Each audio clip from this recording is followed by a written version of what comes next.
He was one of the world's few remaining absolute monarchs. But King Abdullah's years as crown prince might have marked his legacy even more strongly than his rule as king. He became de facto ruler in 1995 when his predecessor King Fahd had a stroke.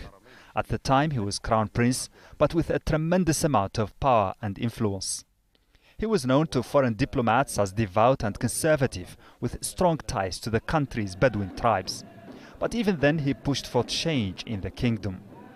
During his reign, he has inspired a greater openness in two particular areas, for women and in freedom of expression. There is an outburst of criticism, social criticism and also of government policy in Saudi Arabia that has happened with the, let's say, tolerance to some degree of the Saudi government. When he took the throne in 2005, Abdullah had to overcome pressure from conservative clerics to continue his reform program, aimed at bringing together Islamic traditions with the needs of a modern state. He worked to trim the high spending habits of his large family and tackled youth unemployment by liberalizing the economy and stimulating the private sector. He also paved the way for municipal elections, granted women the right to vote and run for office, and issued them with ID cards, allowing them for the first time to do business without involving a male guardian. Abdullah's other major decision was to set up a council of royal elders to make the royal succession more orderly. But domestic concerns gave way to global ones when the United States was attacked on September 11, 2001. 15 of the 19 hijackers were Saudi citizens. He took on Al-Qaeda when the group began a campaign of bombings against Westerners in his country and told conservative clergy to stop preaching an intolerant version of Islam in schools and mosques. King Abdullah's next major challenge after September 11th and Al-Qaeda was Iran. The king's foreign policy focused on efforts to contain what the Sunni monarchy saw as the increasing influence of the Shia-led government of Iran. The Cold War-style battle between the two countries was played out in Lebanon and Syria. When former Lebanese Prime Minister Rafiq Hariri, who had been a strong ally of Saudi Arabia, was assassinated in 2005, many people blamed the Iran-backed Syrian government. The Iran factor also influenced Abdullah's stance towards the Arab Spring. He seemed to support regime change in Libya and to be lukewarm toward the revolutions in Egypt, Tunisia and Yemen.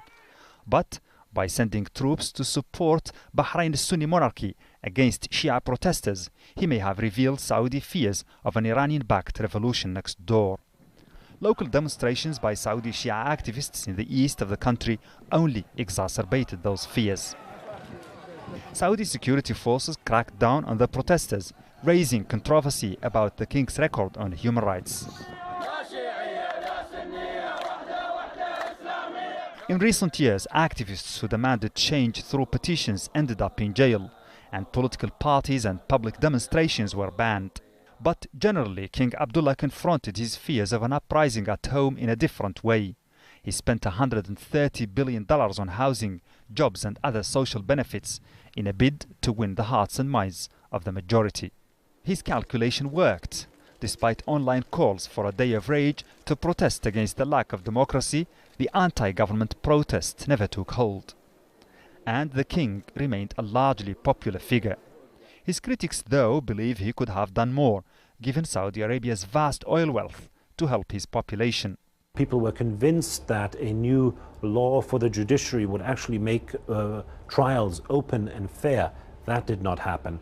People were convinced that there would be religious dialogue between Sunni Saudis and Shia Saudis. In fact, especially since 2009, we've seen communal relations deteriorate, often with the government playing the sectarian card against the Shia. But now the stability the ruling class has enjoyed is under threat, not from looming poverty or a possible uprising, but from old age and a potential succession problem. The country has recently buried 2 crown princes and now a king. Crown Prince Salman, who's poised to take over from King Abdullah, is nearly 80. His deputy is Prince Muqrin, a younger, direct son of the founding father King Abdulaziz. With his appointment, the post of Deputy Crown Prince has been created for the first time, perhaps to reduce the probabilities of a succession crisis in the near future. but even he is nearly 70. The crown in Saudi Arabia passes among brothers before it goes to sons. In a few years, the last eligible direct son of King Abdulaziz, the founder of Saudi Arabia, will either have died or become incapacitated by age, which could leave several dozen royal grandsons vying for the throne. The Allegiance Council of Royal Elders created by King Abdullah was tasked with preventing such a problem. Its real test could be just around the corner.